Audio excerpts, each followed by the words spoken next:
देखो, हम जो बात कर रहे थे किसकी कर रहे थे? शेड्यूल हमने पढ़ लिया पूरा। कॉन्स्टिट्यूशन की हम बात कर रहे थे, संविधान की हम बात कर रहे थे। और संविधान में हमने कॉन्स्टिट्यूशन में जो हमने शेड्यूल पढ़ा है उसको पढ़ने के बाद आपको ऐसा लगता होगा कि हमारे संविधान के अंदर क्या क्या चीजें समाहित हैं। सीधा साफ तौर पर मतलब यहाँ ये है कि जो हमारा कॉन्स्टिट्यूशन है उसकी जो बेसिक इंफॉर्मेशन है वो आपके दिमाग में पता लग गई होगी।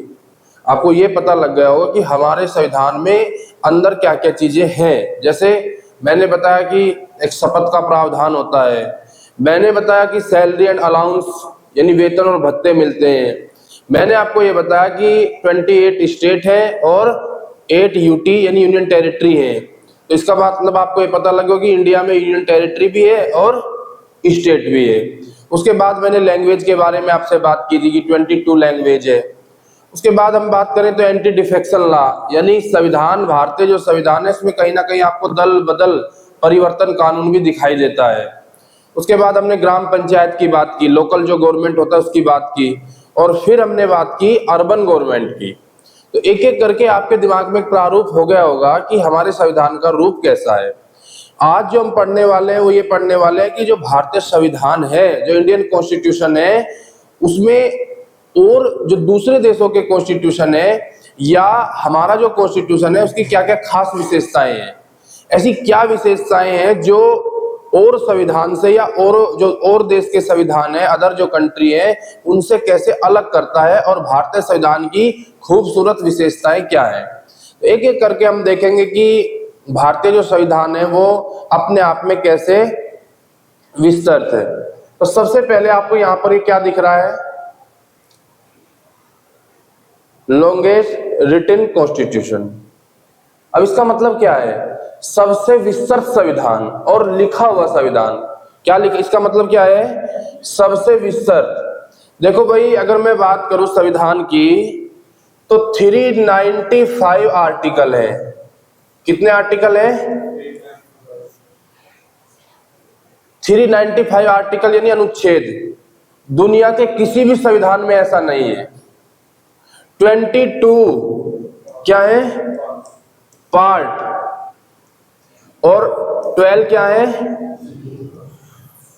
शेड्यूल है, अनुसूचियां। आप दुनिया के किसी भी संविधान को देख लो, इतना बड़ा संविधान किसी भी देश का नहीं है। अमेरिका के संविधान की अगर हम बात करें तो अमेरिका के संविधान में तो मात्र 7 आर्टिकल है, जबकि भारतीय संविधान में आप साफ तौर पर देख लो यहाँ पर कि कितने हैं। भारत के संविधान में आपको कितने दिखाई दे रहे हैं? 395। मूल संविधान में भी इतने ही थे। जब संविधान बनकर तैयार हुआ था तब भी 395 थे, और वर्तमान में भी कितने हैं? 395। कुछ अगर आप बुक्स पढ़ोगे तो उसमें आपको दिखाई देगा कि 465 आर्टिकल है।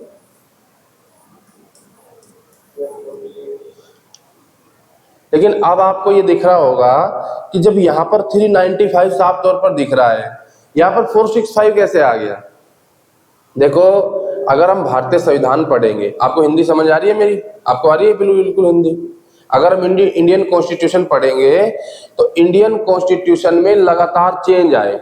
हम 104 से ज्यादा कॉन्स्टिट्यूशन अमेंडमेंट कर चुके हैं भाई। 104 मान लो संविधान संशोधन हमने किए तो हमने कहीं ना कहीं कुछ चीजें ऐड की होंगी संविधान में। और इसका मतलब ये होता है कि किसी भी संविधान में अगर लगातार चेंज होता है तो वो प्रगति का सूचक माना जाता है कि जैसी परिस्थिति बदली ऐसा ही हमने इसमें ऐड कर दिया। नहीं तो संविधान कैसा हो जाएगा? बेकार, जर्जर, निर्जर और दीमक लगा संविधान हो जाएगा। तो हमने इसमें क्या कर दिया? हमने चीजें ऐड कर दी। अच्छा, जैसे आप आर्टिकल 21 पढ़ते हो, ये होता है जीवन जीने का अधिकार। हमको जीवन जीने का अधिकार है, राइट टू लाइफ का अधिकार है। और अगर आप आर्टिकल 21 का ए पढ़ते हो, आर्टिकल 21 का ए, ये किसकी बात करता है? एजुकेशन की। ठीक है, 6 to 14। क्या 21 के बाद 22 आना चाहिए था? बात को समझो, 21 के बाद 22 आना चाहिए था, लेकिन 21A आ गया। इसी प्रकार जब हम पढ़ेंगे आर्टिकल 19 के बाद कौन सा आता है? 20, 20 ऐसे आ रहा है। लेकिन अगर आप पढ़ोगे 19 का एक पहला पार्ट भी है, ये भी है,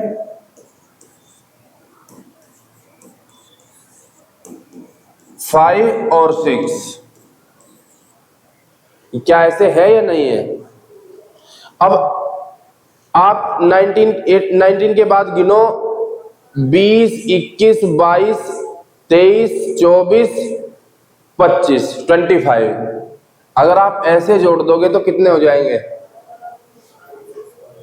465 हो जाएंगे। मेरी बात समझ पा रहे हो आप? लेकिन मूल संविधान, जब संविधान बना था, कब बना था? 26 नवंबर 1949 को जब संविधान बना था, तब भी कितने थे? 395। और आज भी कितने हैं? 395 ही हैं। तो इसलिए आपको जैसा आपको आंसर वहां पर दिखे ऐसा लगाना है। अगर ये ऑप्शन है तो ये लगा देना है, बाकी तो मूल संविधान में भी इतने ही है और आज भी इतने ही है। तो हम जो पढ़ रहे हैं चीजें, देखो,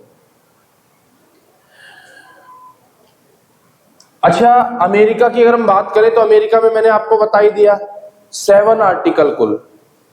और जो हम ब्रिटेन की बात करें तो ब्रिटेन का जो संविधान है वो अलिखित संविधान है। अब आप कहोगे सर लिखा हो तो वो चलता कैसे है? वो केवल परंपरा पर आधारित है। किस पर आधारित है? परंपरा पर आधारित संविधान है। जैसी उनकी परंपरा चलती आ रही है, ट्रेडिशन उनके चलते आ रहे हैं, उसी प्रकार आगे लोग फॉलो करते जा रहे हैं। तो आपको यह ध्यान रखना है कि विश्व का जो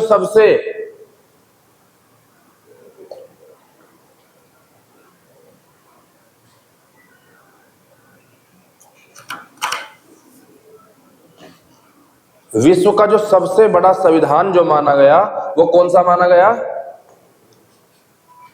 वो माना गया आपका इंडिया का।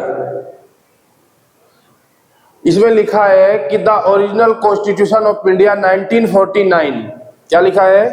The original constitution of India 1949 contain a preamble, 395 articles, 22 parts and 8 schedules. Currently there are 12 schedule. वर्तमान में कितने हैं? 12। मैंने आपको अलग अलग संविधान संशोधनों के आधार पर कल बता दिए थे। 9th कब जोड़ा गया? 1951 में, जो लैंड रिफॉर्म की बात करता है। 10th शेड्यूल कब जोड़ा गया? ये 1985 है। यहाँ पर कब जोड़ा गया? एंटी डिफेक्शन लॉ की बात करता है। 11th शेड्यूल कब जोड़ा गया? 1992 में। और आपका जो 12th शेड्यूल है वो कब जोड़ा गया? 1992 में। तो ये चीजें आपको ध्यान रखनी है कि जो भारतीय संविधान है वो सबसे ज्यादा विस्तृत और बड़ा संविधान है। अच्छा, आगे हम बात करते हैं।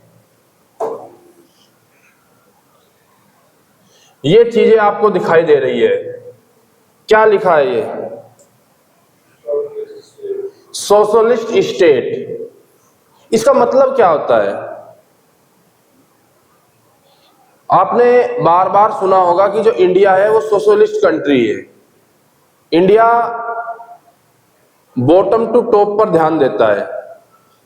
बॉटम टू टॉप का मतलब यहां पर क्या होता है कि जो समाज का सबसे कमजोर वर्ग है, समाज का जो सबसे लो वर्ग है, उसको ध्यान में रखकर किया गया विकास। समाज के कमजोर वर्गों को ध्यान में रखकर जो विकास किया जाता है उसी को क्या कहा जाता है?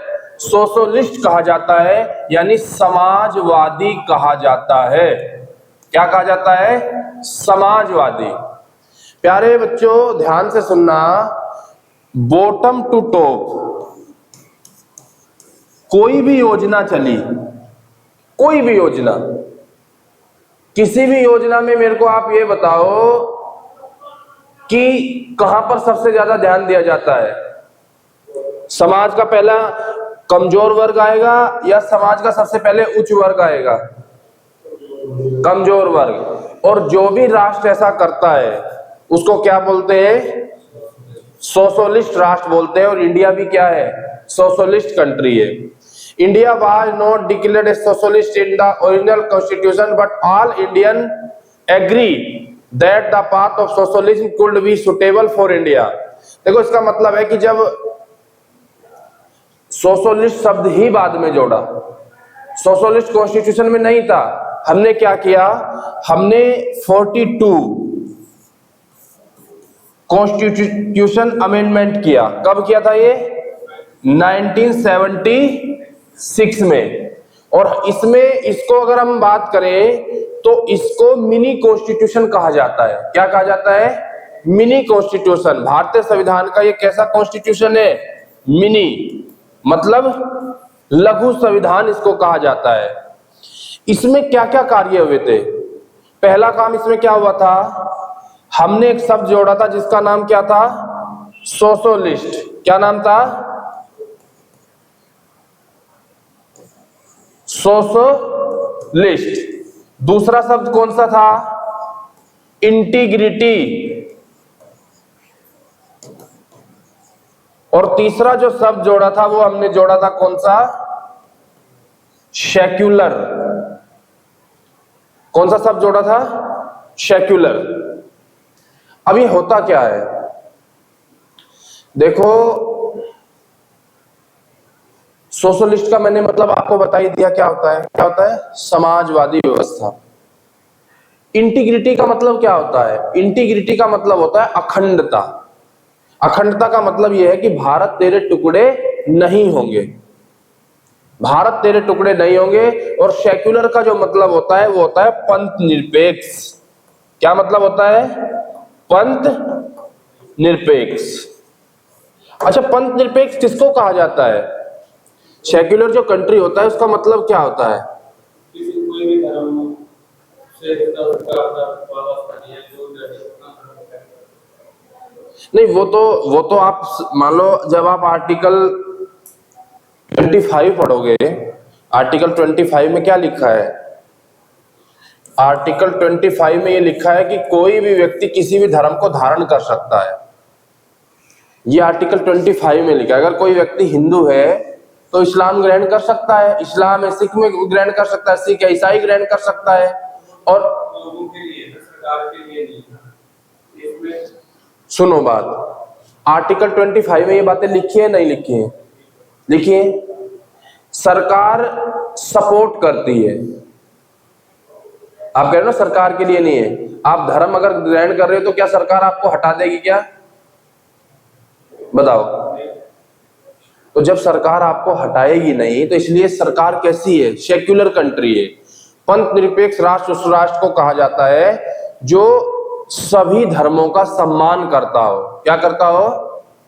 सभी धर्मों का सम्मान जो करता हो उसको सेक्युलर राष्ट्र कहा जाता है, यानी पंथ निरपेक्ष राष्ट्र कहा जाता है। भाई आप सीधा सा उदाहरण ले लो, होली की छुट्टी होती है, दिवाली की होती है, ईद की होती है, गुरु पर्व की होती है। तो इंडिया अगर किसी एक धर्म को मानता तो क्या छुट्टी करता? इसका मतलब ये होता है कि जो इंडिया है वो धर्म के मामले में न्यूट्रल है, तटस्थ है, यानी सभी धर्मों का सम्मान करने वाला इंडिया है।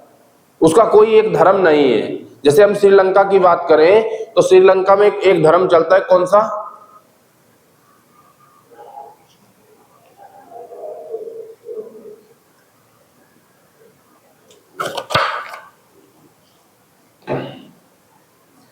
श्रीलंका में एक धर्म चलता है बौद्ध धर्म।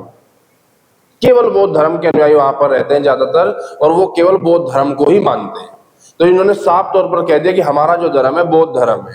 क्या इंडिया ने कभी कहा कि हमारा हिंदू धर्म है, हमारा इस्लाम है, हमारा सिख है, या हमारा जैन है, बौद्ध है? कोई भारतीय धर्म नहीं है, केवल इसको सेक्युलर कंट्री कहा जाता है। और ये कब जोड़ा था हमने? 42 कॉन्स्टिट्यूशन किया गया था 1976 में। तो ये आपको ध्यान रखना है। constitutional amendment, but according the system of constitution, India will be adopt socialism according to the circumstance of its country. जैसे देश की परिस्थिति हुई ऐसे हमने। अच्छा, क्या 42 जो मैं आपको बता रहा हूं ये एग्जाम में कई बार आया है। 42 1976। पहला काम तो मैंने आपको क्या बताया कि 3 शब्द जोड़ दिए, इंटीग्रिटी, सेक्युलर और सोशलिस्ट। दूसरा, क्या हमने फंडामेंटल ड्यूटीज को जोड़ा था? फंडामेंटल ड्यूटीज को जोड़ा था। दूसरा, 3 शब्द मैंने आपको बताई दिए। जो आपका विधानसभा है, विधानसभा जानते होंगे भाई, जहां पर सीएम बैठता है जाकर या मंत्री बैठते हैं, उसका कार्यकाल कितना होता है? एक विधायक कितने साल के लिए चुना जाता है? लेकिन यहां पर क्या किया गया था? 5 से 6 कर दिया गया था। ध्यान रखना आपको, विधानसभा जो होती है उसका जो कार्यकाल होता है 5 साल होता है, ये 5 साल से कितना कर दिया गया था? 6 कर दिया गया था।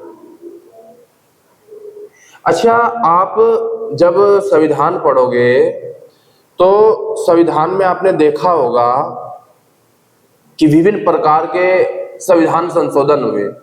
ये भी आपको ध्यान रखना है कि 42 में 5 से 6 किया गया और वहीं 44 में 6 से 5 कर दिया गया।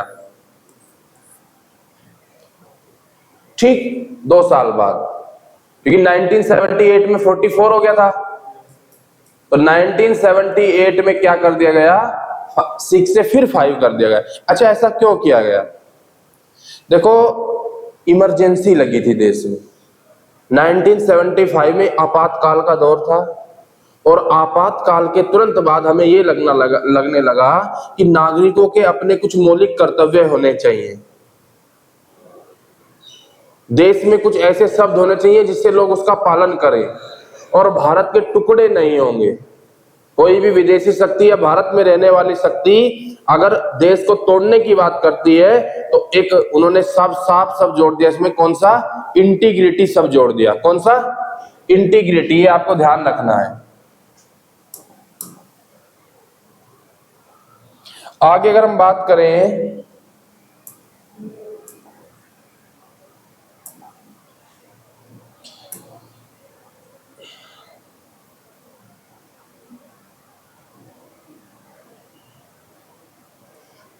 ये आपको सब दिखाई दे रहा है, ये तो आपको सेक्युलर ही दिखाई दे रहा है।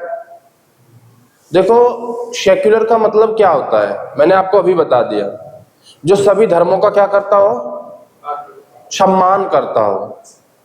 वैसे जब हम संविधान पढ़ते हैं तो किसी भी राष्ट्र का, किसी भी राज्य का कोई धर्म होना नहीं चाहिए। शास्त्रों की बात कर लो और जब आप प्राचीन इतिहास पढ़ोगे उसमें धर्म कोई शब्द है ही नहीं, ये तो बनाई हुई बातें हैं। और कार्ल मार्क्स ने तो साफ तौर पर कहा है कि धर्म एक अफीम है। अफीम, जिसको इसका नशा चढ़ गया वो पूरी जिंदगी धर्म के नशे में घूमता रहता है। कह रहा मनुष्य का जो धर्म होना चाहिए वो किसी एक, जैसे अब आप साफ तौर पर देख सकते हो कि धर्म के नाम पर झगड़े होते हैं। मैं इस धर्म का हूं, आप उस धर्म के हो, तो एक दूसरे के, क्योंकि हमें कहीं ना कहीं वो वैचारिक वैमनस्य का जो भाव है, जो द्वेषता का भाव है, वो सिखाया जाता है। तो प्राचीन इतिहास जब मैं आपको पढ़ाऊंगा उसमें लिखा है कि व्यक्तियों के कोई धर्म नहीं होना चाहिए। एक धर्म ऐसा होना चाहिए कि जैसे एक सामान्य धर्म जिसको बोलते हैं, जनरल रिलीजन होना चाहिए। और जनरल रिलीजन का मतलब ये होता है कि एक मनुष्य को हमेशा सदा सच बोलने वाला होना चाहिए, ईमानदार होना चाहिए, पवित्र होना चाहिए, इंद्रियों को कंट्रोल करने वाला होना चाहिए, किसी की पराई वस्तु को मतलब अपना कब्जाने वाला नहीं होना चाहिए, क्षमावान होना चाहिए। उसमें लिखा है धरती क्षमा दमोस्तुते, सोच मतलब संस्कृत में लिखा है सत्य और क्रोध न करने वाला होना चाहिए। अगर किसी मनुष्य में ये गुण है, अगर किसी मनुष्य में ये गुण है तो वो धर्मात्मा है और वही धर्म का पालन करने वाला है। चाहे वो हिंदू हो, चाहे वो जैन हो, चाहे वो बौद्ध हो, चाहे वो सिख हो, चाहे वो ईसाई हो। वही धर्मात्मा कहलाएगा। लेकिन यहां पर तो हमने धर्म को बांट दिया। आर्टिकल 25 में आपको जो कृपाण धारण करने का अधिकार जो दिया गया है वो कौन से आर्टिकल के तहत दिया गया है? आर्टिकल 25 के तहत दिया गया है। उसमें साफ तौर पर लिखा है सिखों को कृपाण धारण करने का अधिकार होगा। ये आर्टिकल 25 में लिखा हुआ है। और आप पचकक्के का सिद्धांत, भाई कड़ा, कंगा, केस, कृपाण, पचकक्के का सिद्धांत होता है ना, तो उसमें तो कृपाण ही आता है। ये आर्टिकल 25 में लिखा है भाई आपको कृपाण धारण करने का अधिकार होगा। तो कहीं ना कहीं हमें धर्म किसकी आजादी देता है? जिंदा रहने की आजादी देता है। और जब आप पढ़ोगे आर्टिकल 25 और आर्टिकल 25 से 28, तो ये भी किसकी बात करता है? ये भी बात करता है फ्रीडम ऑफ रिलीजन की बात करता है। किसकी बात करता है?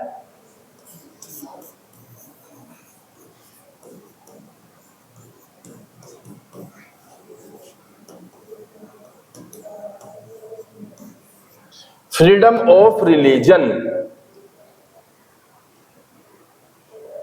आगे अगर हम बात करें,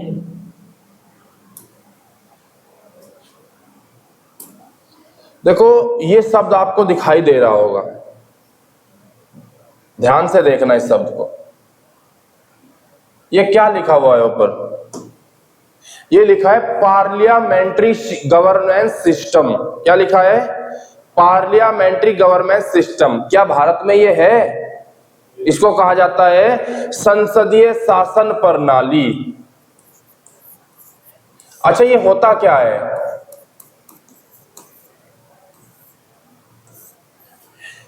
देखो, एक होता है पावर जिसको हम कहते हैं एग्जीक्यूटिव पावर। एग्जीक्यूटिव पावर में कौन आता है? राष्ट्रपति आएगा।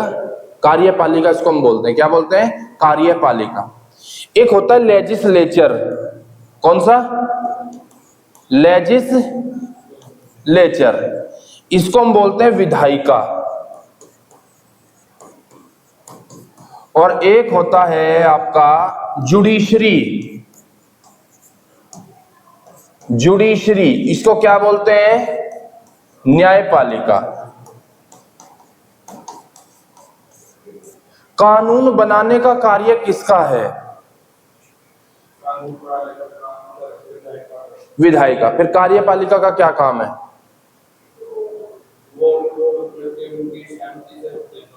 ठीक है, अगर दोनों के मध्य टकराव हो जाए तो फिर मामला कहां जाता है? जुडिशरी में जाता है। तो कहीं ना कहीं आपको ये दिख रहा होगा कि एग्जीक्यूटिव पावर, लेजिस्लेचर पावर और जुडिशरी पावर एक दूसरे को कोरिलेट कर रही है, नहीं कर रही है? रिलेशन आपको दिख रहा है? भाई आप देखो, सीधा सा उदाहरण ले लो। आर्टिकल 61 इम्पीचमेंट की बात करता है। इम्पीचमेंट का मतलब होता है महाभियोग। राष्ट्रपति पर महाभियोग जो लगाया जाता है, महाभियोग में कौन भाग लेता है? बताओ। संसद के लेते हैं। और संसद कौन से में आएगा? लेजिस्लेचर। राष्ट्रपति किस में आएगा?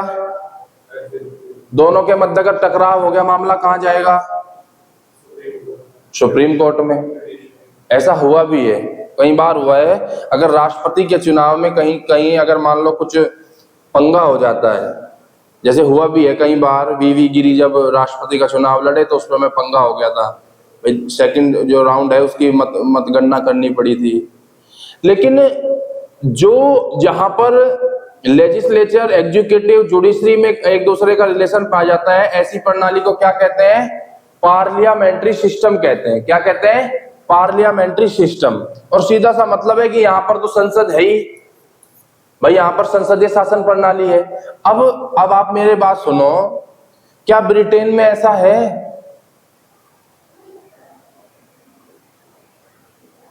क्या ब्रिटेन में भी पार्लियामेंट्री सिस्टम है? नहीं। ब्रिटेन में है अध्यासात्मक प्रणाली।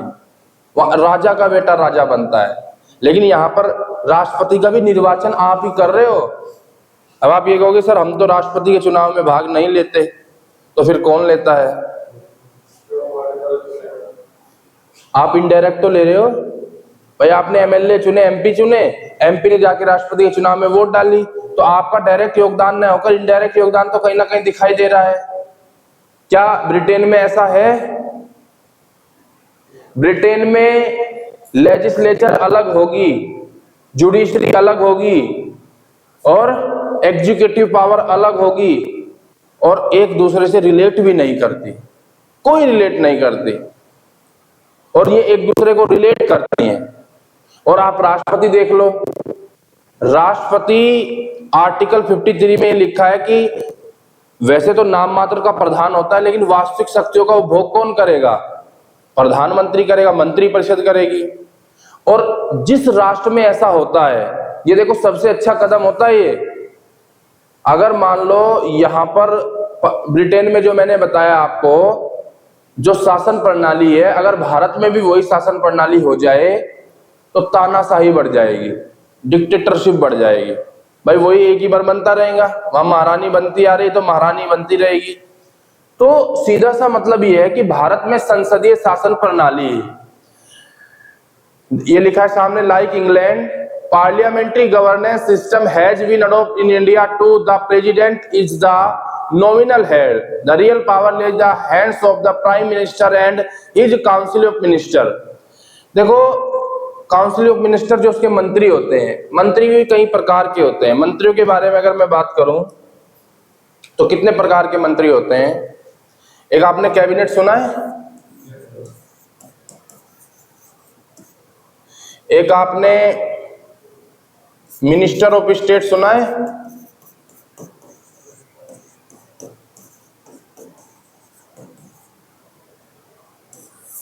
दोनों में अंतर क्या है?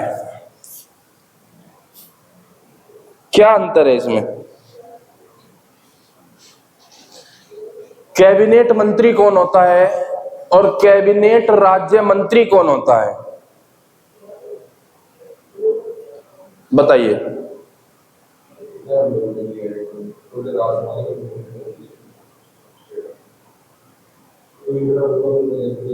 एक आपको कैबिनेट मंत्री दिखाई दे रहा है? देखो मैं कुछ मंत्रियों के नाम लिख रहा हूं।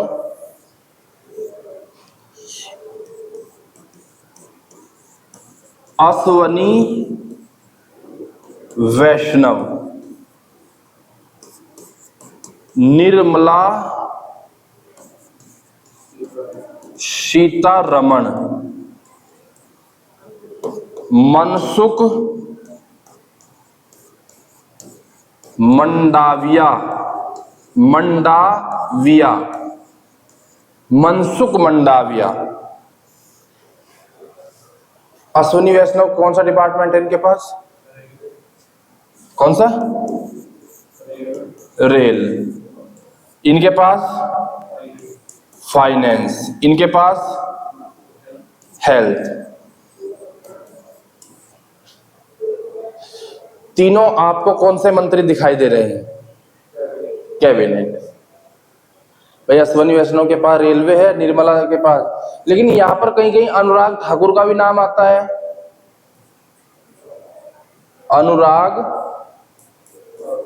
ठाकुर, और उनके नाम के सामने भी लिखा जाता है वित्त मंत्री या फाइनेंस मिनिस्टर, और कोष्टक में लिख दिया जाता है ब्रैकेट में राज्य मंत्री। क्या अंतर है? देखो बच्चों, अगर कोई, ये एक डिपार्टमेंट है वित्त डिपार्टमेंट, फाइनेंस जो डिपार्टमेंट है, अगर कोई इसका हेड होगा उसको कैबिनेट मंत्री कहेंगे। क्या कहेंगे? Cabinet minister. और ये स्टेट में भी होता है और सेंटर में भी होता है, ध्यान रखना। जो स्टेट की लेजिस्लेचर होती है उसमें भी होता है, और जो सेंट्रल की गवर्नमेंट होती है उसमें भी ये होता है। मान लो निर्मला सीतारमण के पास फाइनेंस डिपार्टमेंट है, उनकी हेड कौन है? निर्मला सीतारमण। लेकिन क्या पूरे डिपार्टमेंट को कोई एक ही मंत्री संभाल लेगा क्या? उसके और भी तो कार्य होते हैं। बचे हुए कार्यों को संभालने के लिए कौन होता है? राज्य मंत्री होता है। वो भी कैबिनेट मंत्री जितना ही दर्जा प्राप्त करता है, लेकिन उसको राज्य मंत्री कहा जाता है, कैबिनेट में भी यानी सेंटर में भी और स्टेट में भी। कई बार आपने सुना होगा कि राज्य मंत्री के नाम के सामने कुछ ऐसा लिखा होता है कि स्वतंत्र प्रभार, बिल्कुल फ्री। वो क्या होता है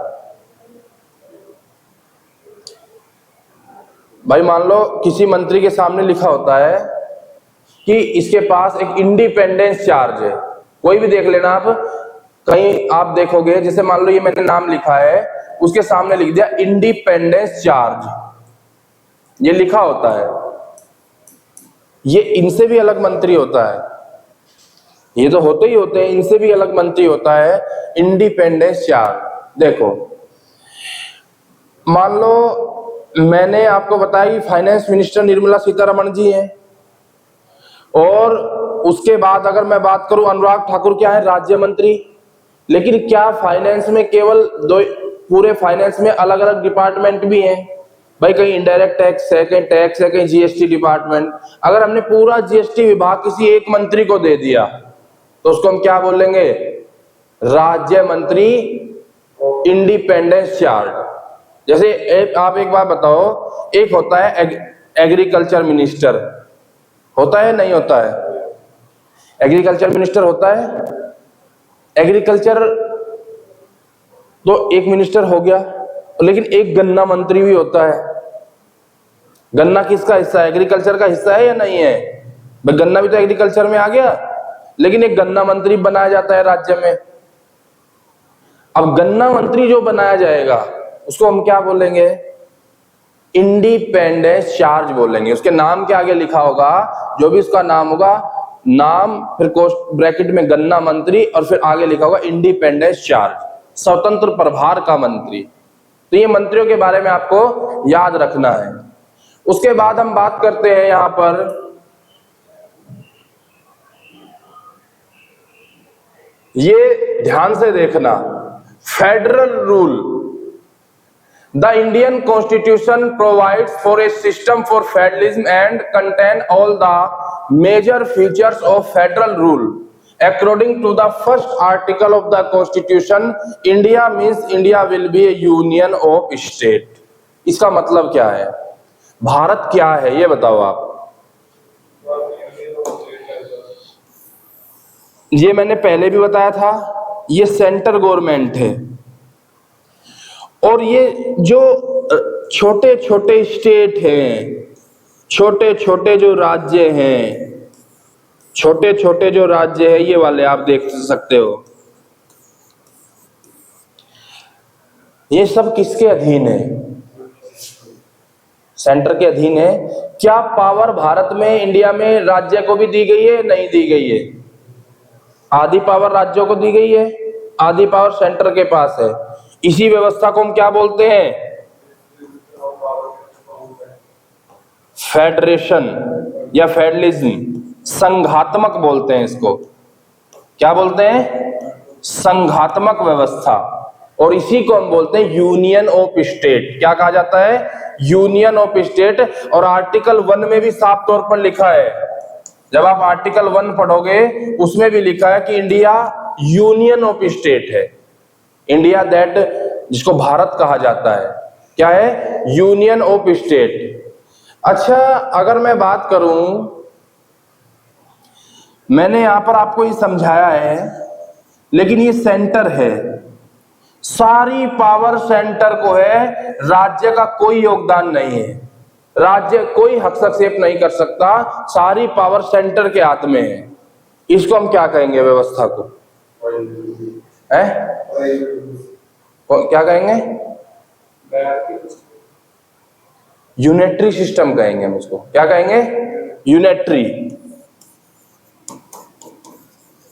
यूनिटरी का मतलब होता है एकात्मक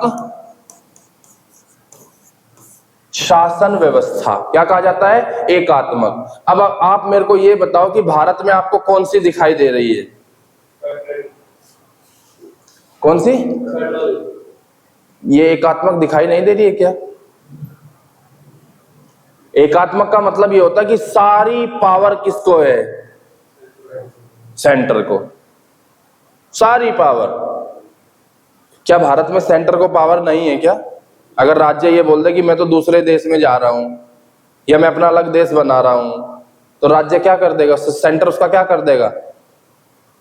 उसको तोड़ देगा, आधा किसी और को दे देगा, आधा किसी और को दे देगा, उसका नाम बदल देगा, उसकी सीमाएं काट देगा। ये अधिकार है या नहीं है? भाई आप जितने भी राज्य देख लो जिन्होंने मांग की, उनका क्या इलाज किया सेंटर ने?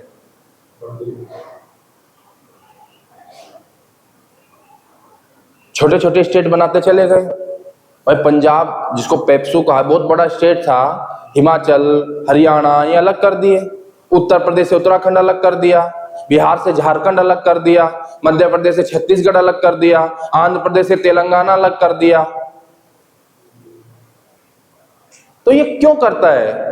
सेंटर क्यों करता है? अगर भारत में जब आधी पावर जब राज्य को यहां पर दी गई है, आधी पावर जब स्टेट को यहां दी गई है, तो सेंटर यहां पर ये योगदान क्यों कर रहा है? और दूसरा सुनो, सेंटर के पास सारे राज्य पैसा मांगने क्यों जाते हैं कि हमारे यहाँ योजना लॉन्च करनी है, मनरेगा में पैसा दे दो, हमें ये करना है, हमें ये प्रोजेक्ट बनाना है, सारा सेंटर करता है। भाई फाइनेंस कमीशन, जब आप पढ़ोगे आर्टिकल 280, फाइनेंस कमीशन भी किसके हाथ में है? सेंटर गवर्नमेंट के। तो फिर भारत में कौन सी व्यवस्था है? फेडरेशन है या यूनिटरी सिस्टम है? स्टेट भी तो टैक्स वगैरह कलेक्ट करके देती है।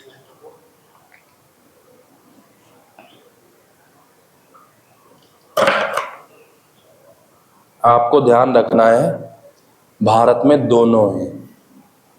कई बार एग्जाम में आया कि पर ये क्वेश्चन आता है कि भारत में यूनिटरी के साथ साथ फेडरेशन है, भारत में एकात्मक के साथ साथ संघात्मक व्यवस्था है। जैसे आप ऑस्ट्रेलिया की बात कर लो, ये देखो,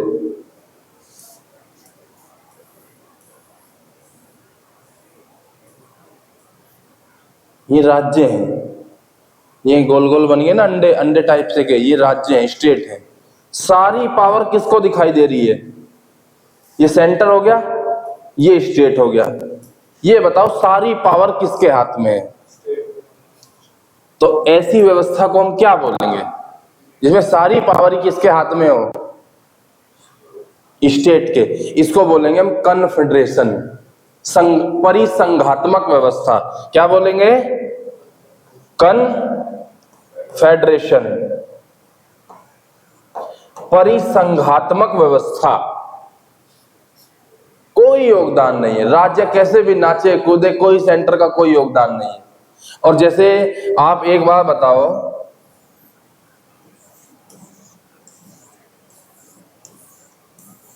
आधी पावर राज्य को दिखाई दे रही है, आधी पावर केंद्र को दिखाई दे रही है, ये कौन सी व्यवस्था होगी?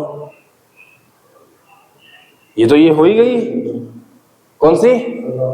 संघात्मक। ये कहां पर है? इंडिया में भी है और अमेरिका में भी है। ऐसा है। देखो अमेरिका की अगर मैं बात करूं, अमेरिका में राज्यों को भी फुल पावर है। जैसे आप कहते हो ना कि मैं इंडिया का नागरिक हूं, तो यहां पर चलती है सिंगल सिटीजनशिप। कौन सी चलती है? Single citizenship. जबकि अमेरिका में कौन सी चलती है? डबल सिटीजनशिप, दोहरी नागरिकता। वहां का अमेरिका में कितने राज्य हैं? 50 स्टेट है अमेरिका में। और वहां का जो निवासी होता है वो वहां का स्टेट का भी होता है और अमेरिका का भी होता है। आप कहीं बाहर जाओगे, आप ये थोड़ी बताओगे कि मैं पंजाब से आया हूं या उत्तर प्रदेश से आया हूं या हरियाणा से आया हूं। आप क्या कहोगे? मैं इंडिया से आया हूं। वो क्या कहेंगे? मैं न्यूयॉर्क से आया हूं, मैं टेक्सास से आया हूं, अमेरिका से आया हूं। उन पे दोनों प्रकार की सिटीजनशिप होती है। तो पावर राज्य को दी गई। दूसरी बात और सुनो आप ध्यान से, देखो कोई भी मामला होता है, मान लो आपका कोई मामला हुआ, सिविल हो या क्रिमिनल। कल मैंने आपको समझाया था सिविल क्या होता है और क्रिमिनल क्या होता है। कोई भी आपका मामला है, सबसे पहले कहां पर जाएगा? District court. कहां पर जाएगा? डिस्ट्रिक्ट कोर्ट, आपका कोई मामला है, आप जिला, आपका जो भी जिला पड़ता होगा आप वहां पर जाओगे। वहां से अगर आपको न्याय नहीं मिल रहा है तो आप कहां जाओगे? सीधा हाई कोर्ट, जो आपका चंडीगढ़ में है। वहां पर भी आपको न्याय नहीं मिला तो आप कहां जाओगे? Supreme court. और वहां पर भी अगर आपको न्याय नहीं मिल रहा तो लास्ट ऑप्शन आपके पास क्या है? राष्ट्रपति। भाई आर्टिकल 72 के तहत आप कोई भी, अगर आपका क्रिमिनल मामला है या हत्या है या फांसी की सजा आपको दी गई है तो आप दया याचिका के लिए कहां जा सकते हो? क्या अमेरिका में ऐसा है? अमेरिका में पावर सारी इन्हीं के पास है, सारी पावर यहीं पर सीमित है, यहां तक पावर पहुंचती नहीं। राज्य ने जो फाइनल कर दिया कर दिया। तो इसी को बोला जाता है भारत में इंटीग्रेटेड जुडिशरी सिस्टम, IJS इसको कहा जाता है। क्या कहा जाता है? इंटीग्रेटेड जुडिशरी सिस्टम, एकीकृत न्यायपालिका इसको कहा जाता है। तो ये आपको ध्यान रखना है। देखो बेसिक इंफॉर्मेशन भारतीय संविधान की आपके दिमाग में पहुंच रही होगी कि भारत का संविधान कैसा है। सिंगल है, यहां पर इंटीग्रेटेड सिस्टम है, यहां पर पार्लियामेंट्री सिस्टम है, इसमें इतने आर्टिकल हैं, ये यहाँ पर लिखित संविधान है, सेक्युलर कंट्री है, अखंड भारत है। ये बेसिक इंफॉर्मेशन आपके दिमाग में आ रही होंगी। आगे हम पढ़ते हैं। ये देखो क्या लिखा हुआ है, इस पर थोड़ा प्रकाश डालिए।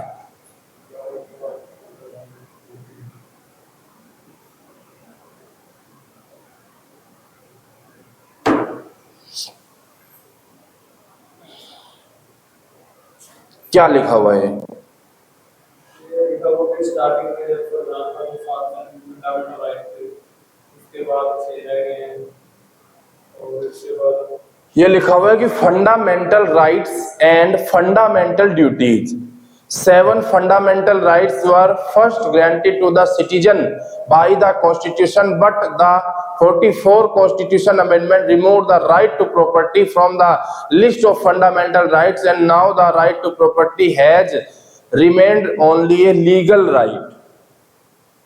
क्या अब प्रॉपर्टी का अधिकार है? लेकिन कौन से इसमें है? लीगल में है, कानूनी अधिकार है। और किस में डाल दिया गया? ये आर्टिकल 300 का ए, इसको क्या बना दिया? कानूनी अधिकार। देखो द 6 फंडामेंटल राइट्स की अगर हम बात करें तो include the right to equality, right to freedom. सबसे पहले हम ये जान लेते हैं कि मौलिक अधिकार आए कहां से। मौलिक अधिकार हमने कहां से लिए हैं? अमेरिका से। लेकिन मौलिक अधिकारों के बारे में अगर हम बात करें तो 12वीं शताब्दी जो थी,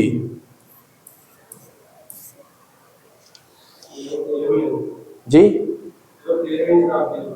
हाँ 12वीं शताब्दी के करीब, 12वीं शताब्दी के करीब, हाँ 100 आगे चलता है, एक मतलब 100 साल आगे चलता है। इंग्लैंड का एक राजा था जिसका नाम था किंग जॉन। क्या नाम था? King John. और किंग जॉन के दरबार में जो लेबर रहती थी, जो मजदूर रहते थे, जो कमजोर वर्ग रहते थे, वो किंग जॉन के पास आए और क्या मांगने लगे? वो मांगने लगे आकर वहां पर कुछ अपने लिए कुछ फैसिलिटी मांगने लगे, सुविधाएं मांगने लगे।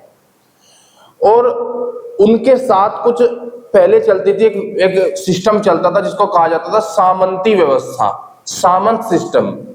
अब सामंत क्या होते थे? सामंत वो लोग होते थे जो राजा तो नहीं होते थे लेकिन राजा जैसा बिहेवियर करते थे। राजा नहीं होते थे वो।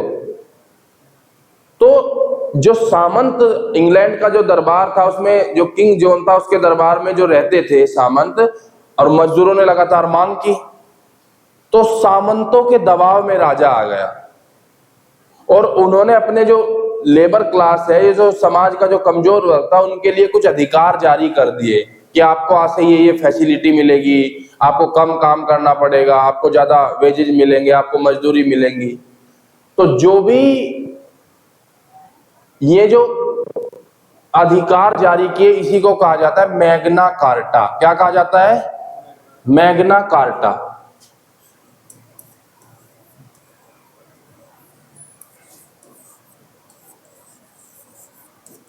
यानी घोषणा पत्र।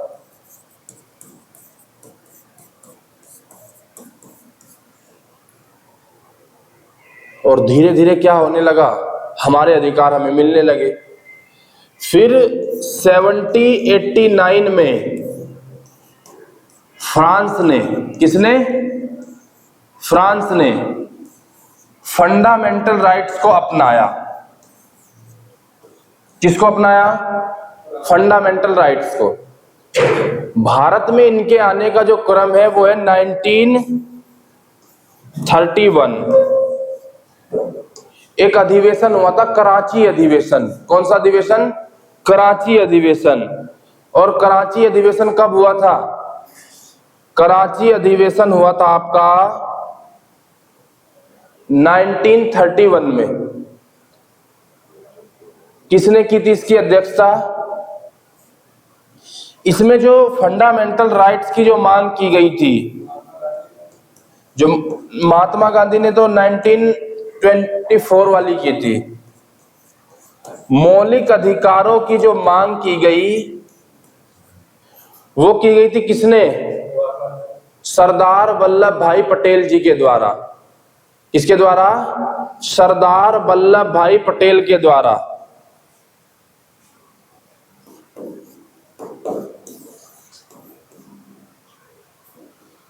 कि भारतीय जो संविधान बनेगा, जो इंडियन कॉन्स्टिट्यूशन बनेगा, उसमें भी क्या होने चाहिए? फंडामेंटल राइट्स होने चाहिए। और हमने जब संविधान बनाया तो हमने कंसेप्ट कहां से ले लिया? अमेरिका से। कहां से ले लिया? अमेरिका के द्वारा हमने कंसेप्ट लिया कि इसमें मौलिक अधिकार भी होने चाहिए। अच्छा, मौलिक अधिकारों की अगर हम बात करें तो क्या मौलिक अधिकार किसी नागरिक के लिए सही है? Include the right to equality. पहला जो मौलिक अधिकार है हमारा कौन सा है? क्या मतलब है इसका? समानता का अधिकार। क्या समानता भारत में है? है? सभी समान है? इसका वो है कि कोई भी किसका धर्म है या कोई भी ग्रुप है, वो भी एक समान है।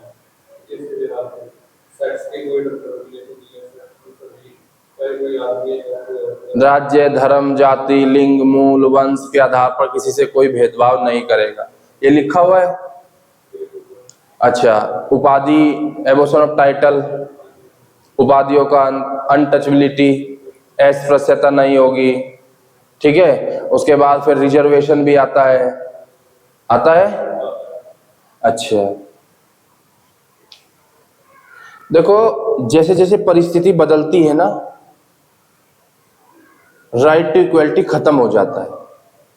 एक ना, जब मैं आपको आर्टिकल 32 बताऊंगा तो उसमें एक रिट है मैंडेमस, सेकंड रिट है, पढ़ी भी होगी आपने। उसका मतलब होता है परमादेश। क्या राष्ट्रपति और राज्यपाल जो होता है, गवर्नर जो होता है, उसके खिलाफ कभी भी मैंडेमस जारी किया जाता है? नहीं किया जाता है। नहीं किया जाता ना, तो फिर आप कैसे कह सकते हो कि राइट टू इक्वलिटी है? भाई जब सभी समान हैं और सबके लिए मैंडेमस है, इनके लिए मैंडेमस क्यों नहीं है?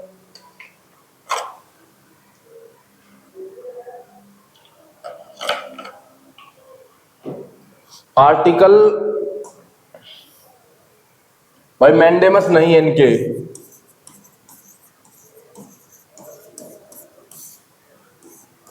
केवल प्रेसिडेंट और गवर्नर, केवल, बाकी सबके लिए है।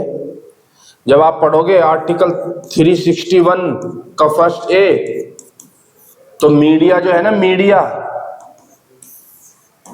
उसको भी कुछ स्पेशल राइट्स हैं, समानता की बात नहीं करते। जब आप पढ़ोगे आर्टिकल 105, तो जो एमपी होते हैं ना, एमपी, मेंबर ऑफ पार्लियामेंट, सांसद, इनको भी कुछ विशेष अधिकार है, इनको भी अधिकार है। और जब पढ़ोगे आप आर्टिकल 194 एमएलए, इनको भी कुछ विशेष अधिकार है। अब आप कह रहे हो कि राइट टू इक्वलिटी, समानता का अधिकार है। भाई सदन में कुछ भी बात बोले कोई कार्रवाई नहीं होगी, ये विधानसभा में कोई बातें बोले कोई कार्रवाई नहीं होगी। आप बोल के दिखाओ जरा। ये मीडिया कुछ ही बोले, इनको विशेष अधिकार दे दिए, इनके खिलाफ मैंडेमस नहीं है। तो कहने का मतलब ये है यहां पर कि जैसे जैसे परिस्थिति बदली, हमारे फंडामेंटल राइट्स भी बदल जाते हैं। एक एक करके हम इनका विस्तृत रूप पढ़ेंगे। जैसे राइट टू इक्वलिटी है, ये कहां से शुरू होता है? 14 से 18 तक होता है। 14 से 18 तक लेकर राइट टू इक्वलिटी की बात करता है। फिर आता है आगे right to freedom. Right to freedom क्या होता है? भारतीय संविधान ने हमें दिया है राइट टू फ्रीडम, और राइट टू फ्रीडम का मतलब यहां पर क्या है? स्वतंत्रता के अधिकार की बात करता है। किसकी बात करता है? स्वतंत्रता के अधिकार की बात करता है। अब ये होता क्या है?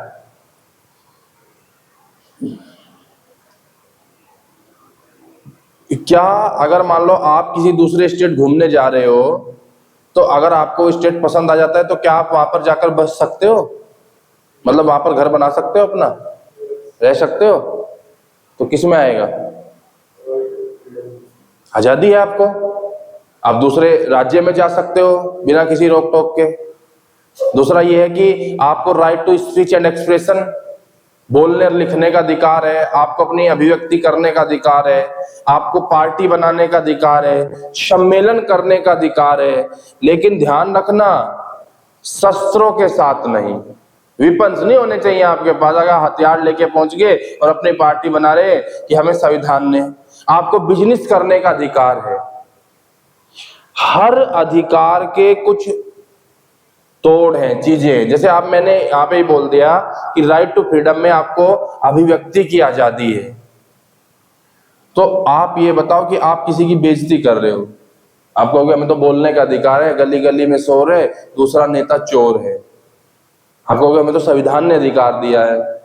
आपको कहोगे हमें बिजनेस करने का अधिकार है, आप जाके बम बनाने की फैक्ट्री खोल ली कि अब तो हम उड़ाई देंगे कि हमें संविधान ने अधिकार दे दिया है। जहां से किसी को जान माल की हानि होती हो, वो अधिकार भारतीय संविधान हमको नहीं देता। तो राइट टू फ्रीडम का मतलब यही है कि साफ तौर पे अपराधियों के भी कुछ अधिकार हैं। वे गलत तरीके से अगर अपराधी मान लो पकड़ लिए गए, उनके कुछ अधिकार हैं। उनको वकील करने का अधिकार है, अपने को छुड़ाने का अधिकार है, अपने विरुद्ध गवाही करने का अधिकार नहीं है, पोटा, जितने भी एक्ट आए उनके खिलाफ कार्रवाई का अधिकार है। फिर उसमें 21 आ गया, हमें जीवन जीने का अधिकार है। क्या हमको मरने का अधिकार भी है? बताओ। है? Very good.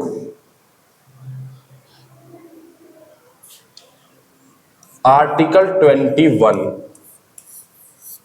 किसकी बात करता है?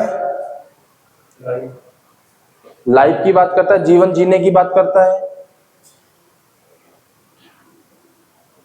और एक होता है राइट टू डाई, मरने का अधिकार। क्या है हमको ये अधिकार? मरने का अधिकार हमको है? क्या संविधान ने हमको मरने का अधिकार दिया है? जीवन जीने का अधिकार हमको सरकार दे रही है। और जीवन जीने में क्या आप अगर मान लो जीवन जी रहे हो तो आपको स्वच्छ वायु चाहिए, स्वच्छ वायु, सांस लेने में आपको कोई दिक्कत ना हो। सांस लेने में दिक्कत तो तुरंत फोन करोगे, सरकार कार्रवाई करेगी। पानी आपका दूषित आ रहा है, तुरंत आप फोन करोगे कि पानी बहुत गंदा आ रहा है, क्योंकि आपको जीवन जीने का अधिकार है। आपको शादी करने का अधिकार है, मनपसंद शादी करने का अधिकार है, पासपोर्ट रखने का अधिकार है, विदेश जाने का अधिकार है। किसके तहत? आर्टिकल 21 के। और आपको गरिमापूर्ण जीवन जीने का अधिकार है। जीवन जीने का अधिकार नहीं है। जीवन तो सब जीते हैं, आपको गरिमापूर्ण जीवन जीने का अधिकार है। और ये कहा गया था मेनका गांधी केस में कि आपको जीवन जीने का अधिकार है बहुत सम्मान के साथ। क्या हमको मरने का अधिकार भी दिया है संविधान ने या नहीं? मरने का अधिकार हमको नहीं है।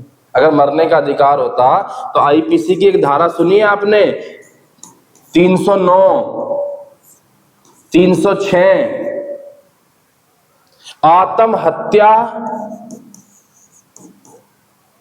जो सुसाइड होता है, आत्महत्या कर लेना, इसमें भी कानून है, जुर्माना है। और 306 आत्महत्या के लिए उकसाना। आपने किसी को क्या किया, लगातार उसका ब्रेन वॉश कर दिया और वो आकर आत्महत्या कर ले तो आप भी जेल में जाओगे भाई, वो तो भगवान को प्यारा हो ही गया, आप भी जाओगे। और अगर किसी ने कर लिया, यहां पर सुसाइड कर ली और गलती से बच गया, ध्यान रखना, सुसाइड का कदम उठाया और गलती से बच गया तो वो भी जेल जाएगा, क्योंकि मरने का अधिकार भारतीय संविधान ने हमको नहीं दिया है। और ये सारी आजादी जो है वो किसमें आपको देखने को मिलेंगी? वो सारी आजादी आपको देखने मिलेंगी राइट टू फ्रीडम। और तो ये कहां से कहां तक है आपका? 19 से 22 तक। तो 22 में आपके सारे जो एक्ट है, जो 22 है उसमें आपके सारे जो एक्ट है वो आते हैं। जैसे आपने सुना होगा पोटा के act, POTA, TADA, MISA, UP COCA, MCOCA, UAPA, Rasuka, सारे जो एक्ट आएंगे वो आएंगे आर्टिकल 22 में। अब ये है क्या? POTA, TADA, MISA, UP COCA, MCOCA, UAPA, Rasuka, ये सारी चीजें है क्या?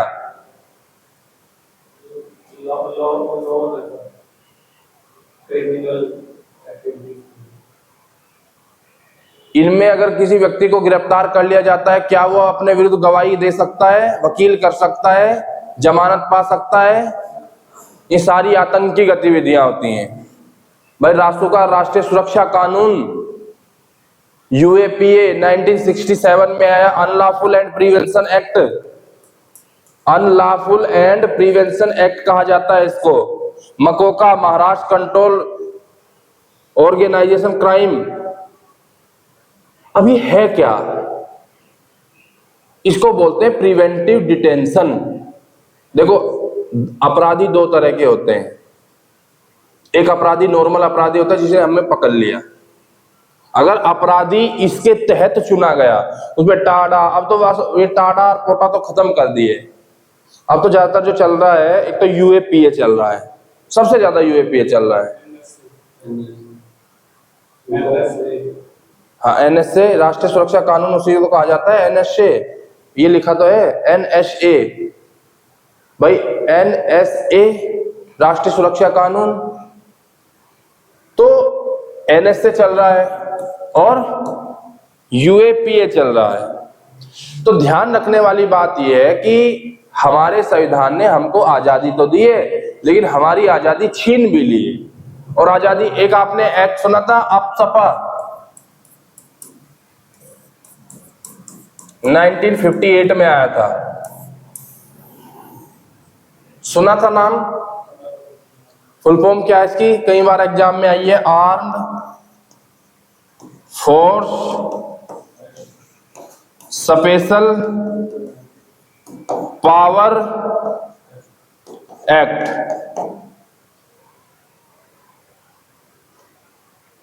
सेना को गोली मारने का अधिकार दे दिया गया था, बिना किसी जांच के सेना किसको क्या कर सकती है? गोली मारने का अधिकार। और पंजाब के जो कुछ क्षेत्र हैं उसमें भी कौन सा कानून लागू है? अपसपा लागू है। मणिपुर, एक लड़की थी जिसका नाम इरोम शर्मिला था, जिसने लगातार 16 साल अनशन किया था, वो भी किसके खिलाफ कर रही थी? अपसपा कानून हटाने के लिए। तो ये कहीं ना कहीं कुछ अधिकार दिए गए हैं। आगे हम बात करते हैं इसमें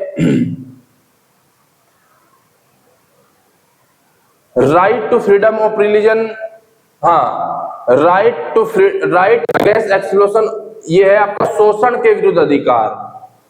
ह्यूमन ट्रैफिकिंग का नाम सुना है आपने? देखो, जो मनुष्य होता है उसकी खरीद बिक्री नहीं हो सकती, उसको बेचा नहीं जा सकता। वो जानवर नहीं है कि यहां से लिया यहां बेच दिया, यहां से लिया यहां बेच दिया। ह्यूमन ट्रैफिकिंग भारत में नहीं होनी चाहिए।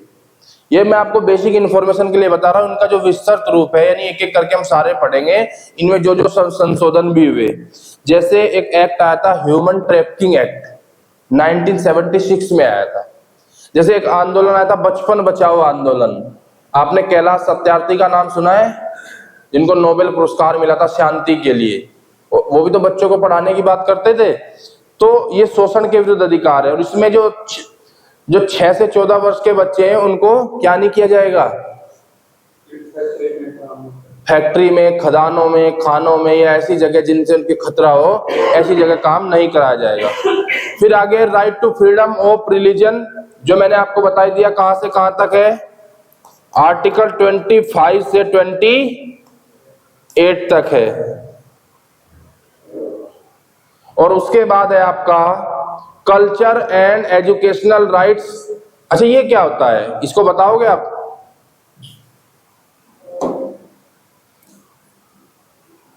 कल्चर एंड एजुकेशनल राइट्स क्या है ये? नाम से देख लो, कल्चरल एंड एजुकेशनल राइट्स। किसी भी तरह के कल्चर को बना सकता है, किसी भी तरह की एजुकेशन ले सकता है।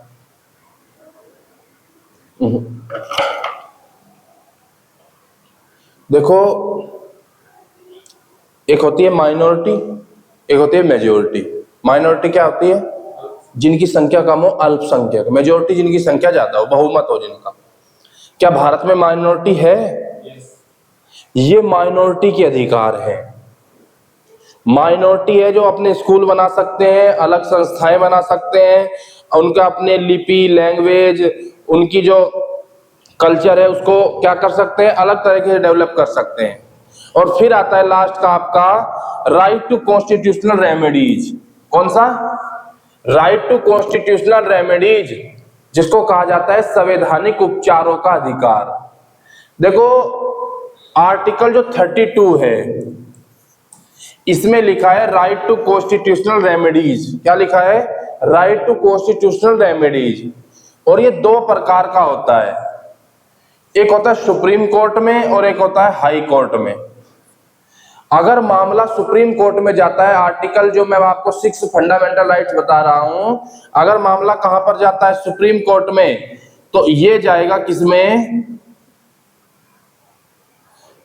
तो ये जाएगा आर्टिकल 32 के तहत, यानी जो मैंने आपको बताया 32। और अगर मामला जा रहा है हाई कोर्ट में, तो किसके तहत जाएगा? 226। ये आपको ध्यान रखना है। इसमें होती है रिट, 5 प्रकार की रिट होती हैं। कितनी? रिट। और रिट को हिंदी में कहा जाता है याचिका। क्या कहा जाता है? याचिका कहा जाता है। अब ये अगर हम डॉक्टर भीमराव अंबेडकर जी की बात करें, तो उन्होंने साफ तौर पर ये लिखा है कि बिना आर्टिकल 32 के और बिना जो आपका मौलिक अधिकार जो आर्टिकल 32 है, राइट टू कॉन्स्टिट्यूशनल रेमेडीज, इसके बिना संविधान अधूरा है। ये संविधान की आत्मा है। क्या कहा है? ये संविधान की आत्मा है। ये डॉक्टर भीमराव अंबेडकर जी के द्वारा कहा गया है। अभी होता क्या है, इसमें रिट है, 5 प्रकार की रिट है, मैं आपको बता देता हूं। पहली जो रिट है उसको कहा जाता है हैबियस कॉर्पस। दूसरी है जिसको कहा जाता है मैंडेमस। तीसरी है जिसको कहा जाता है प्रोहिबिशन। चौथी है जिसको क्या कहा जाता है? सैरेस्ट्री।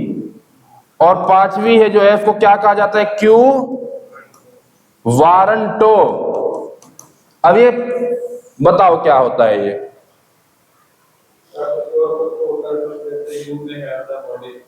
हाँ, हैबियस कॉर्पस यानी बंदी प्रत्यक्षीकरण, इसको हम बोलते हैं। आर्टिकल 32 के तहत मामला कहां जाएगा? सुप्रीम कोर्ट में। आर्टिकल 226 के तहत मामला कहां जाएगा? हाई कोर्ट में। अगर सुप्रीम कोर्ट ये कह दे कि जो भी व्यक्ति, जो भी पर्सन बंदी बनाया गया है उसको कहां पर लेकर आओ? मेरे सामने लेकर आओ, उसकी बॉडी को मुझे दिखाओ, उसके दर्शन मुझे कराओ, यानी उसके शरीर सहित मेरे सामने प्रस्तुत करो। और ऐसी रिट को क्या कहा जाता है? हैबियस कॉर्पस कहा जाता है, सशरीर किसी के सामने प्रस्तुत करना। फिर आ गया मैंडेमस, परम आदेश। परम आदेश का मतलब यहां पर क्या होता है?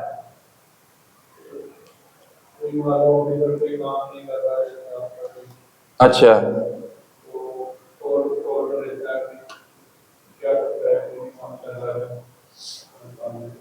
अच्छा ठीक है। देखो, परम आदेश का मतलब यहां पर ये होता है कि अगर मान लो कोई काम नहीं कर रहा है, जैसे मैं आपको ये कहूं कि आपको होमवर्क करके लाना है, मैं आपको बता रहा हूं, तो मैंने आपको आदेश दे दिया और मैंने आपको ये बोल दिया कि अगर आपने होमवर्क नहीं किया तो आप पर जुर्माना लगेगा, या आपको कल से क्लास में बैठने नहीं दिया जाएगा, या आपको फाइन भरना पड़ेगा। तो ये आदेश थोड़ी, ये परम आदेश नहीं है, ये आदेश है, वो भी शक्ति के साथ। परम का मतलब तो आदरणीय होता है, किसी को बताना। परमादेश का मतलब होता है कि बिना किसी कार्रवाई के आदेश देना, कि अधिकारी अपना काम नहीं कर रहा है तो उसको बता दो कि आप अपना काम ऐसे कर लो, कार्रवाई तो नहीं हो रही है। राष्ट्रपति राज्यपाल के खिलाफ कभी अमेंडमेंट जारी नहीं किया जाता। फिर आ गया प्रोहिबिशन और सरेसरी। देखो, दोनों एक प्रकार की होती है। प्रोहिबिशन का मतलब होता है मना कर देना। क्या कर देना? मना कर देना। और सरेसरी का मतलब होता है जब कार्रवाई समाप्त हो गई हो उसके बाद मना करना। दोनों में अंतर समझ लो। देखो, मामले ऐसे होते हैं जो सुप्रीम कोर्ट में उनका निस्तारण कर सकता है, हाई कोर्ट के बस की बात नहीं होती। और हाई कोर्ट अगर अपनी अधिकारिता का उल्लंघन कर रहा है तो मामला कहां जाता है? सुप्रीम कोर्ट में। जैसे एक मुद्दा आया था ट्रिपल तलाक का, सुना है आपने? कहां से शुरू हुआ था? उत्तराखंड से शुरू हुआ था। कहां से शुरू हुआ था? उत्तराखंड से। उत्तराखंड में जो शाहबानो है, शाहबानों ने किसका दरवाजा खटखटाया? नैनीताल हाई कोर्ट का। और नैनीताल हाई कोर्ट ने क्या किया? नैनीताल हाई कोर्ट ने कहा, नैनीताल हाई कोर्ट को सुप्रीम कोर्ट ने कहा कि जो तलाक का मुद्दा है वो किसी एक महिला का मुद्दा नहीं है, वो उत्तराखंड की महिला का मुद्दा नहीं है, वो तो पूरे भारत की महिलाओं का मुद्दा है। कृपया इस मामले को कहां पर भेज दें? सुप्रीम कोर्ट में भेज दें। और जब सुप्रीम कोर्ट में मामला चला गया तो इसका मतलब क्या हो गया? सरेसरी हो गया। अब दोनों में अंतर समझ लो। अगर कार्रवाई चल रही है कोर्ट में और सुप्रीम कोर्ट तुरंत रोक लगा दे, बोल दे कि कार्रवाई पर मना कर दे, तो प्रोहिबिशन। और कार्रवाई अगर समाप्त होने के बाद रोक लगा दे तो सरेसरी इसको कहा जाता है। दोनों चीजें आपको समझ आ गई? जैसे श्री राम मंदिर का मुद्दा है, मंदिर कहां पर स्थित है? यूपी में। यूपी में श्री राम मंदिर है, बाबरी मस्जिद को लेकर विवाद था, विवाद ज्यादा बढ़ा, मामला कहां गया? अयोध्या जिला कोर्ट में। और ज्यादा बढ़ा तो कहां पहुंच गया? हाई कोर्ट में, इलाहाबाद हाई कोर्ट में, प्रयागराज हाई कोर्ट में। उत्तर प्रदेश का जो हाई कोर्ट है वो प्रयागराज में है। फिर सुप्रीम कोर्ट को ये लगने लगा कि ये जो मामला है ये तो श्री राम तो सबके हैं, पूरे भारत की आस्था का केंद्र है, क्या हाई कोर्ट इस पर फैसला सुनाएगा कि हम इस पर फैसला सुनाएंगे? पूरे भारत की आस्था का मुद्दा है। तो इसका मतलब ये क्या कर रहे हैं? अतिक्रमण कर रहे हैं, इनकी अधिकारिता का मामला नहीं है। और फिर आता है क्यू वारंटो। कौन सा आता है? Quo warranto. तो क्यू वारंटो क्या होता है? इसको बोलते हैं हिंदी में अधिकार प्रच्छा। क्यू वारंटो का मतलब ये होता है कि अगर किसी व्यक्ति ने गलत तरीके से कोई पद धारण कर लिया तो उसको सरकार आदेश देता है कोर्ट कि आपको इस पद पर बने रहने का कोई अधिकार नहीं है। मान लो किसी ने, लड़के ने बीए एमए पीएचडी की और भर्ती निकल गई जेई की, जूनियर इंजीनियर की भर्ती, और उन्हें गलत तरीके से पैसे दे के सिपाही लगा के वहां पर वो अपना जेई बन गया। जांच आई या कोई अधिकारी आया, उसने कहा कि भाई बताओ ये क्या चल रहा है, यहाँ पर डीसी क्या होता है, एसी क्या होता है, थोड़ा समझाओ मैप मूप के द्वारा, उसको कुछ बताना ही नहीं आ रहा। तो उसने कहा कि आपको रखा किसने है, आपने तो गलत तरीके से पद धारण कर लिया। तो फिर हाईकोर्ट बोल देगा, 226 के तहत हाईकोर्ट ये कह देगा कि आपको इस पद पर बने रहने का कोई अधिकार नहीं है, क्योंकि आपको तो इसकी पता ही नहीं है, नॉलेज ही नहीं है। इसी को हम क्या बोलते हैं, क्यू वारंटो बोलते हैं। तो ये जो रिट है 5 प्रकार की, ये कई बार एग्जाम में पूछी जाती है। तो आज जो हमने भारतीय संविधान के जो फीचर्स के बारे में पढ़ा, सबसे पहले तो हमने क्या क्या पढ़ा,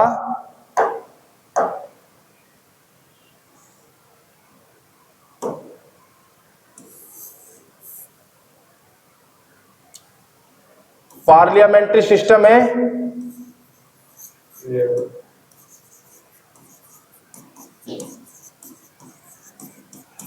ध्यान रखना। दूसरा क्या है, सिंगल सिटीजनशिप है, सिंगल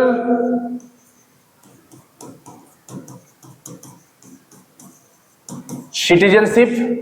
तीसरा इंटीग्रेटेड जुडिशरी सिस्टम है, इंटीग्रेटेड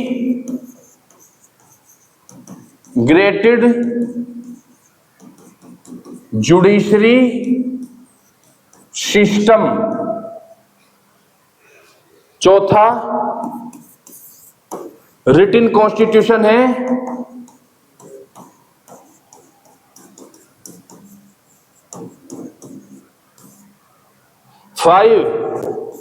फेडरल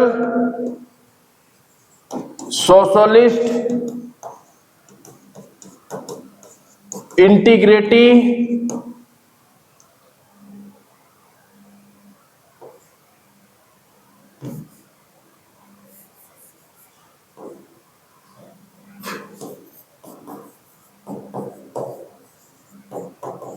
सेक्युलर कंट्री है। क्या भारत फेडरल भी है, सोशलिस्ट भी है, अखंड भारत भी है और सेक्युलर कंट्री भी है। तो आपको ध्यान रखना है, ये भारत की विशेषताएं हैं। पार्लियामेंट्री सिस्टम भारत में चलता है, सिंगल सिटीजनशिप चलती है, इंटीग्रेटेड जुडिशरी सिस्टम का मतलब मैंने आपको बता ही दिया, डीसी, एससी और एससी। रिटन कॉन्स्टिट्यूशन है, यानी लिखा हुआ संविधान है।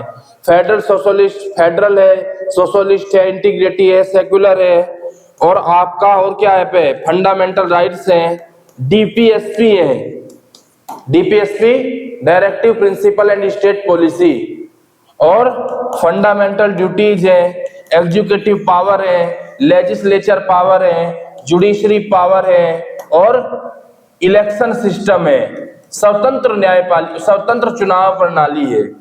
ये खूबसूरत विशेषताएं किसकी हैं, इंडियन कॉन्स्टिट्यूशन की खूबसूरत विशेषताएं हैं, भारतीय संविधान की खूबसूरत विशेषताएं हैं। तो आज हम इतना ही पढ़ेंगे। कल हमने पढ़ा है शेड्यूल, 12 शेड्यूल हमने पूरे कर ली। आज हमने देखा है कि हमारे संविधान की खूबसूरत विशेषताएं क्या क्या है, इसमें क्या क्या चीजें समाहित हैं। तो आज हम इतना ही पढ़ेंगे। बहुत बहुत धन्यवाद।